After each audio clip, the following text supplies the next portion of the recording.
Olá, seja muito bem-vinda aqui ao canal de O Tempo no YouTube. Eu sou Letícia Fontes, editora adjunta de política, e hoje o nosso convidado aqui do Café com Política é o vereador de Contagem, Adilson Lamounier. Vereador, obrigado por estar aqui com a gente hoje. Eu que agradeço, obrigado aí pelo convite, e estamos à disposição aqui para responder as perguntas. Vereador, a gente teve nesses últimos dias uma decisão da Justiça suspendendo ali a licença ambiental do Rodoanel, que é uma obra que tem bastante discussão entre o governo do estado, as prefeituras de Contagem, Betim e algumas outras cidades. Queria perguntar como que o senhor vê essa questão, se acha que Contagem vai ser realmente prejudicada nesse trajeto, nesse percurso que tem sido feito? Eu acredito que não só Contagem, como as outras cidades também, porque ali o trânsito ali é muito intenso e muito prejudicial para quem frequenta aquela BR ali. Eu acho que o Rodoanel seria muito importante e é o progresso. Mas também, em contrapartida, a Contagem hoje entende principalmente sobre as situações das famílias que serão afetadas ali, e o que será prejudicial para o meio ambiente. Então existe essa discussão. Acho importante o Estado verificar e estudar essa situação das pessoas que vão ser afetadas ali e que tenha um diálogo antes do início dessas obras. Você acha que falta diálogo no governo do Estado? Eu acho que sim, principalmente para essas famílias que pertencem àquela área ali, para a situação do meio ambiente. Eu acho que deveria ter uma transparência maior para realmente entender que para onde vão essas famílias. Por que o diálogo não é feito agora? Não deixa para depois, porque igual a gente escutou e eu concordei ali na rádio, depois de repente pode montar até um mutirão de acampamento em alguns lugares, algumas regiões, mas então que a gente acha que tem que definir essa situação das famílias afetadas lá e principalmente da questão ambiental. E Contagem trabalha, como é um governo de esquerda, ele trabalha muito essas questões do meio ambiente e das famílias também, por isso que eu acho que está tendo... Qual que seria uma solução ali para esse traçado? Diálogo. O diálogo do Estado ser mais transparente sobre as situações dessas famílias e sobre a situação do meio ambiente, porque o Rodoanel ele é importante, o progresso é importante para o desenvolvimento do Estado, da cidade, do país. Eu acho que realmente o diálogo. Falando um pouco ainda sobre a situação de Contagem, a Prefeitura de Contagem tem passado ali por alguns cortes no orçamento em função do ajuste fiscal. Como que o senhor tem acompanhado isso? Se já tem prejudicado alguns serviços e como que a Câmara também tem acompanhado essa questão?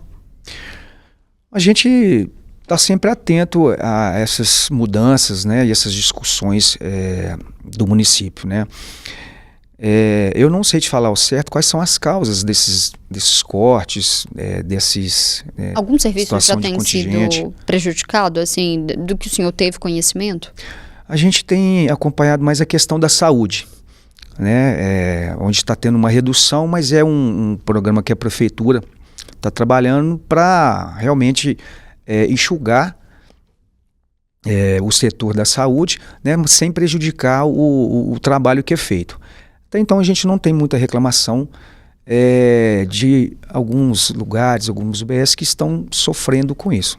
Até porque assim, a gente acredita que a prefeita Marília Campos, com o bom trabalho que ela tem feito na cidade, não vai deixar que isso aconteça, mas é só uma questão de enxugar a máquina mesmo. E na avaliação do senhor, Contagem por conta do tamanho e da economia, se Contagem não era para ter uma maior tranquilidade fiscal? Sim, Contagem é a terceira maior cidade do estado, tanto em arrecadação quanto em população, perdendo só para Belo Horizonte, que é a capital, e Uberlândia. A gente acredita que a arrecadação ela é bem distribuída por todos os setores, seja na cultura, seja na saúde, seja no transporte, na educação. Então, eu acho que pelo fato de Contagem ser muito grande, a gente entende que a arrecadação ela é distribuída. Mas o que aconteceu assim, na avaliação do senhor, do que o senhor tem acompanhado para estar com essa crise fiscal? Sendo que tem essa boa arrecadação, como o senhor mencionou. Na verdade, esses cortes começou agora. A gente tem a situação desses tarifaços também do Trump, é uma alegação do município de que algumas empresas que que exportam, né, estão tendo e vão ter prejuízo e, consequentemente, para a prefeitura, os impostos vão diminuir, né? Então, a arrecadação ela diminui. E dentre outros fatores que eu também não tenho total informação, né, porque lá dentro dos bastidores a prefeitura a gente não acompanha, a gente acompanha aqui fora e temos a nossa opinião, né, mas eu também não tenho a certeza de como está sendo esses cortes, por que está tendo esses cortes, mas entendo que realmente a prefeitura está querendo enxugar a máquina, né. E o senhor é a favor desses cortes? Eu sou a favor que não prejudique, né, nem a educação e nem a saúde, né, porque a gente depende disso, né, que não prejudique o transporte. É até um caso um pouco polêmico essa situação que passou pela Câmara agora, que é a isenção do ISS das empresas de transporte, né. Muita gente condena porque o transporte ele não é de qualidade, e se bem que existem frotas novas agora, né, que melhoraram muito a questão da qualidade da mobilidade. Mas a questão da isenção do imposto é uma questão de equilíbrio da cidade com as empresas de transporte. Por Mas quê? não acaba perdendo a arrecadação, né, nesse momento que Contagem tem vivido, né, uma questão orçamentária? Para o nosso entendimento, funciona assim, sendo bem claro. As empresas de transporte elas fazem alteração do preço da passagem todo início de ano. Para que isso não aconteça, Contagem fez essa parceria com as empresas, isentando esse imposto para que não tenha o aumento da passagem, né? Então é um modo do município dar um equilíbrio, né, e não afete o bolso do morador da cidade. Então realmente essa questão da isenção é justamente para isso, para não ter o aumento da passagem. A gente viu, o senhor, alguns cortes, né, que a prefeitura tem feito algum contingenciamento em relação a esses recursos, né, e entre essas medidas a prefeitura reduziu o número de beneficiários do cartão social para esse ajuste do orçamento. Como que o senhor viu essa medida e se o senhor acredita que ela pode ser revertida? Eu acredito que ela pode ser revertida, né? Tem que fazer um estudo. A gente não tem, igual eu te falei anteriormente, a gente não está lá dentro dos bastidores para saber da real situação. A gente acompanha aqui e temos a nossa opinião. Mas desde que não afete, né, nenhum órgão que seja da educação, que seja da segurança, da saúde, eu acho que tudo pode ter uma revisão. Mas a gente tem que procurar entender primeiro qual que é a real situação, por que isso está acontecendo, né? Porque não é do feitio da prefeita Marília, né, fazer os cortes para prejudicar qualquer setor, né? E deve existir lá, eu acredito que realmente é uma questão de enxugar a máquina mesmo, para colocar o município em equilíbrio. Uhum. Sobre essa questão ali, o senhor falou que não se sabe muito bem, né, ainda o que fez Contagem entrar nessa questão de crise fiscal, né, mas a gente vê cidades vizinhas, né, a Contagem não tendo esse problema, né, de uma crise financeira. O que Contagem fez? Talvez o que diferenciou Contagem dessas outras cidades vizinhas que não estão passando por esse problema financeiro? Nós vamos estudar mais sobre isso, né? Nós vamos averiguar as reais situações, né, porque isso é no início agora, a gente não tem todas as informações, né, que o município passa para a Câmara dos Vereadores.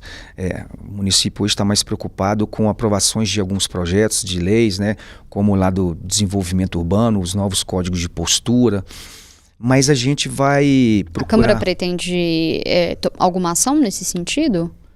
A Câmara trabalha para a cidade, né? A Câmara trabalha em parceria com o município para que o morador tenha qualidade de vida, né? Que a cidade desenvolva e cresça. Passa por alguns períodos ruins? Passa, toda a cidade passa, né? Mas a gente vai começar a entender mais por que esses cortes, por que né, esses cortes de gastos, né? Mas a gente tem a nossa opinião que realmente é uma questão de enxugar a máquina, repetindo mais uma vez, para que a cidade entre no equilíbrio. Uma das grandes bandeiras, né, e entregas que a prefeita pretende fazer, né, nesse mandato é a questão das obras viárias em Contagem. O senhor acredita que a prefeita Marília Campos ela vai conseguir entregar, né, todas essas obras até o fim do mandato? Sim, nós temos previsões aí, principalmente para o MOB, né, que é o programa do SIM, que deve ser entregue aí já agora, ano que vem, no segundo semestre do ano que vem. né? Eu tenho acompanhado e participado ativamente desses encontros, né? Então está bem avançado, né? Está bem alinhado ali, para que realmente entregue essas obras ano que vem. Eu acredito que sim, antes do mandato dela.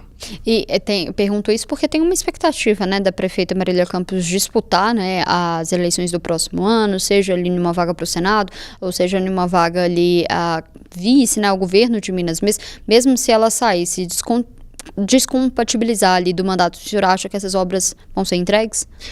Eu acho que sim. A prefeitura trabalha muito bem em conjunto lá com os seus secretários, né, que são de grande competência, eu conheço todos eles.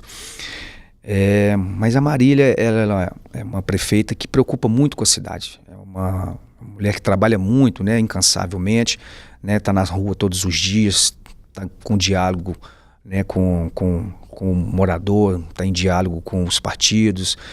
Então a gente acredita que ela não vai, né, simplesmente sair para candidata que seja para o Senado, que seja como vice. Eu até acredito que, pelas pesquisas aí, ela é bem avaliada para o Senado, até acredito que se ela vier candidata, ela venha assim para o Senado.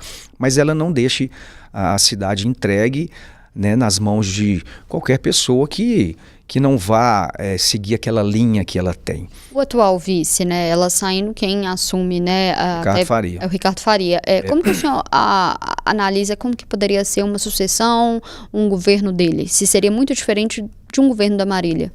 Bem, governo igual a Marília é difícil, né? Até porque ela traça os seus pensamentos, né? Ninguém vai ser igual a ninguém, né? Mas a gente acredita que essa experiência que o vice-prefeito, né, tem com a Marília, né, desde o primeiro mandato aqui com ela, a gente acredita que ele absorveu muita coisa, né, que ela gosta, que ela faz da sua competência, né? Acredito que o Ricardo Faria também é competente e acredito Mas que mudanças talvez vão ocorrer, assim, do que né, falado inteiro até nos bastidores. Não tenho certeza, mas, né, a nossa opinião é que mudar alguma coisa muda, né? Porque é uma gestão algum diferente, em né? relação ao que pode ser essas mudanças? Não, nenhum. A gente não tem, até porque se isso acontecer mesmo, se Maria se licenciar para concorrer a algum cargo, a gente tem o diálogo com o vice-prefeito, né? A gente vai ter umas conversas e vamos tentar, junto com ele, né, alinhar para que a cidade não perca aquele foco que é realmente trabalhar para o morador e trazer a qualidade de vida e o progresso para a cidade. Nesse cenário, né, de sucessão da prefeita, né, de Contagem, na avaliação do senhor e até do União Brasil mesmo, quem que poderia ser o nome para poder substituir a prefeita Marília Campos em 2028? Eu acredito que hoje, não só Contagem, mas como a maioria das cidades de Minas Gerais, isso foi provado na última eleição agora em 2024, que o Centrão dominou as cidades. Outro dia eu vi uma pesquisa na Rádio Itatiaia que a maioria dos eleitores não quer votar nem nenhum e nem nenhum outro, que seja na esquerda ou que seja na direita, estão se despolarizando. E acredito que isso realmente faça bem para a cidade, para o estado e faça bem para o país também, né? O radicalismo, o extremismo, que seja da esquerda ou que seja da direita, eles fazem mal para a gente, né? Não tem um desenvolvimento, não tem uma construção e não tem um diálogo. Hoje é uma guerra de ambos os lados, né? Parece que são torcidas organizadas. Então, para a gente não é bom e as pessoas estão começando a entender isso e eu acredito que o Centrão deva dominar as prefeituras e acredito também que a cidade de Contagem seja também... Tem algum nome na mente do senhor que poderia ser esse nome? Ainda não. Existe construção, né? A Câmara constrói um candidato para as próximas eleições, né? Prefeito. Tem o vice, né, que deva concorrer também às eleições. A gente ainda não tem esse nome. Mas a gente já trabalha com essa ideia, né, de que seja uma pessoa leve e que tenha o diálogo tanto com a esquerda, que tenha um diálogo com a direita. Mas que não seja nem esquerda e nem direita. Mas que não seja nem de extrema esquerda e nem de extrema direita. Porque o Centrão hoje ele é dominado pelo centro-esquerda, pelo centro-direita, né? Minas Gerais mesmo foi palco aí das vitórias, né, do Centrão, que seja centro-esquerda, centro-direita, com o PSD, com a União Brasil, com o PP, com o MDB, né? Então, por isso, as pessoas estão procurando nomes novos, estão procurando os partidos diferentes, né, sem esse radicalismo. Mas esse nome vai ter uma construção. Hoje tem uma suposição. Hoje tem muita conversa de que fulano sai candidato, que ciclano sai candidato, mas ainda não tem um nome concreto. Onde algum número os da grupos... Câmara de Contagem, talvez? Eu acredito que, quase com certeza, que algum vereador, né, vai se lançar candidato à prefeitura, e eu acho isso nobre, né, porque o vereador ele é da cidade, ele constrói para a cidade, e eu acho que são nomes importante, né, também para a construção como prefeito. Eu sou contrário, e até demais, daquelas pessoas que aparecem, né, só na época de eleição, com promessas, né, com falsas promessas, que são os aventureiros, né? Então, aquele que é da cidade, aquele que constrói para a cidade, e nós temos vereadores, né, tem nomes bons aí, né, com trabalhos bons na cidade, que pode perfeitamente e com reais condições de ganhar as eleições e que construir uma cidade digna para todos. Sobre essa questão, né, do futuro político da prefeita Marília Campos, né, ela vem sendo cotada tanto para o Senado quanto até numa eventual chapa para o governo de Minas. Na avaliação do senhor, qual que seria a melhor posição para a prefeita estar, no Senado ou governo de Minas? Até pelas pesquisas hoje, eu acredito que seja pelo Senado, né? Ela lidera as pesquisas hoje, né? O Senado, se eu não me engano, acho que são 2 vagas esse ano que vem, e ela tem totais condições de ter êxito nas eleições para o Senado. Para o governo do Estado, a gente vê hoje alguma dificuldade, até pelo que o Estado passa hoje, né? O Estado está num prejuízo enorme, né? Então, o próximo governador que vier, ele tem que ter um jogo de cintura muito bom, alinhado com o governo federal, né? Para que melhore essa situação da crise no Estado, principalmente a crise financeira. Mas eu acredito que, para o Senado, ela tem totais condições de ter êxito lá. A gente falou nessa questão ainda de sucessão, a gente falou do vice-prefeito, o senhor falou que pode ter mudanças, mas em relacionamento na Câmara, a gente vê que a prefeita tem uma base forte, né, na Câmara. Como que é esse relacionamento do vice-prefeito com a Câmara? Né, pensando ali numa eventual sucessão já. A prefeita, como a gente falou, independente do partido dela, que é o PT, a prefeita Marília Campos, ela é muito diferenciada, né? A gente fala assim, o CPF, Marília Campos, ela tem um diálogo com a esquerda, tem um diálogo com a direita, tem um diálogo com o centro. Então, por isso que hoje ela tem uma base forte. As pessoas, os vereadores, acreditam no trabalho da Marília. Se não acreditasse, não estaria com a base, se eu não me engano, hoje são com 20 vereadores. Então, a gente acredita que com o seu sucessor, se isso acontecer, não será diferente. É difícil falar, vai acontecer alguma coisa, vai ter mudança? Eu acredito que vai, mas aqui não vai fugir daquilo que a cidade já está caminhando, né? Mas que deva ter sim algumas mudanças. Mas a relação com a Câmara, eu acredito que ela vai continuar, até porque precisa dessa relação, né, entre Câmara e Prefeitura, porque senão a cidade não funciona, a cidade não anda, e a gente tem que entender que essa união entre o Legislativo e o Executivo, ele é muito importante para o cidadão do município, porque a gente tem que trabalhar para o cidadão. A gente não tem que trabalhar para a gente tem que trabalhar para o cidadão. Então essa construção, essa união do Legislativo com o município, ela é muito importante. Eu acho que se vier essa mudança, eu não acredito que vá mudar essa questão. Eu acho que continua a mesma base, né? E que vai funcionar. Mas isso aí também a gente vai esperar como que vai ser, né? Se vai ter o primeiro diálogo com o sucessor. Eu acho que é importante partir daí, com o diálogo. O senhor mencionou, né, alguns pontos positivos, né, de avanços da gestão da prefeita Marília Campos, mas na avaliação do senhor, quais que foram os pontos fracos e os maiores desafios da prefeita? Com certeza os pontos positivos são bem maiores, né? Senão ela não teria uma aceitação na cidade de quase 80% e de aprovação nas urnas de 62%, 63%. Né? A Marília, como eu repeti aqui antes, a Marília tem um trabalho incansável na cidade. Mas faltou alguma coisa na avaliação do senhor? O que falta? Eu acho que para a cidade falta dinheiro, né? Para a cidade, falta recursos do governo federal, recursos do governo estadual, mesmo passando por uma crise, né?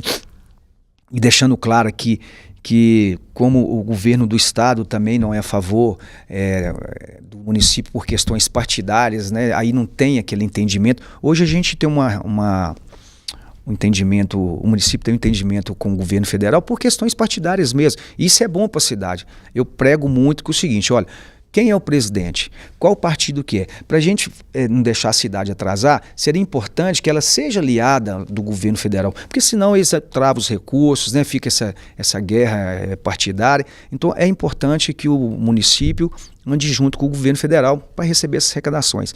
Falar do que a Marília não fez, olha, é muito difícil. Eu tenho acompanhado a Marília há muitos anos. Inclusive eu sou da base, né, município, da prefeita, e o que a gente vê é uma construção da cidade e é uma preocupação que ela realmente tem com a cidade. Agora, as dificuldades, que seja em alguns setores, ela se deve realmente por falta de recursos. Né? Se você for analisar a questão da saúde, que muita gente fala assim, pô, a Contagem não consegue nada. Olha, se a gente for estudar direitinho, o valor que vem do governo anualmente para o Estado, mais da metade ele vai para Belo Horizonte, que é a capital. Os outros são divididos para as cidades. Então, Contagem ela sobrevive muito bem com o dinheiro do Tesouro para cuidar da saúde, mas essa questão de a maior parte vir para a capital, ela realmente não deixa Contagem ter o que Belo Horizonte tem. Não só Contagem, como outras cidades também, porque a maioria das consultas especializadas manda para Belo Horizonte, a maioria das cirurgias manda para Belo Horizonte. Então isso aí realmente é uma coisa que prejudica muito. Eu sou a favor de que as cidades, tanto o interior como a metropolitana e a capital, ela receba porcentagem de acordo com a quantidade de morador. Eu acho que funcionaria muito bem para a questão da saúde. Então, e os outros setores também, a gente acredita que Marília ela superou mais do positivo do que negativamente. Vereador, já caminhando para o final, a gente falou muito de 2026, né? Mas perguntando até também das pretensões políticas do senhor, se o senhor pretende disputar uma eleição ano que vem, se pretende continuar na Câmara, o que o senhor está no horizonte? Eu pretendo fazer um bom trabalho, né? Continuar o que a gente sempre fez, mesmo antes da gente ganhar as eleições, a gente já atuava na cidade. Esse ano a gente integra 30 anos de trabalho, né, que começou lá com o social. Hoje a gente trabalha muito também na questão da educação, do esporte, lazer e cultura, e principalmente na saúde, né, tanto saúde física quanto mental. Mas a minha intenção é continuar fazendo trabalho, tentar a reeleição e ajudar. Disputar deputado a uma vaga assembleia, não está no... Não, hoje eu tenho uma parceria com o deputado, né, e é um parceiro, né, deputado João Vitor Xavier, que é um dos grandes colaboradores da nossa campanha também, do nosso mandato, e antes do mandato também, é um cara que sempre ajudou a gente na nossa região, né, e a gente também vai apoiar e apostar aí no deputado federal, e também construir junto com o grupo, né, um nome forte, bom e competente para a cidade em 2028. Esse é o nosso objetivo. Vereador, queria agradecer a presença do senhor aqui hoje, sempre muito bem-vindo, também voltar outras vezes aqui. Eu que agradeço, né, fiquei imensamente satisfeito pelo convite, obrigado mesmo, e precisar a gente está à disposição. A gente fica por aqui, mas você acompanha esses e outros conteúdos aqui no canal de O Tempo, no YouTube e também no portal otempo.com.br. Até mais.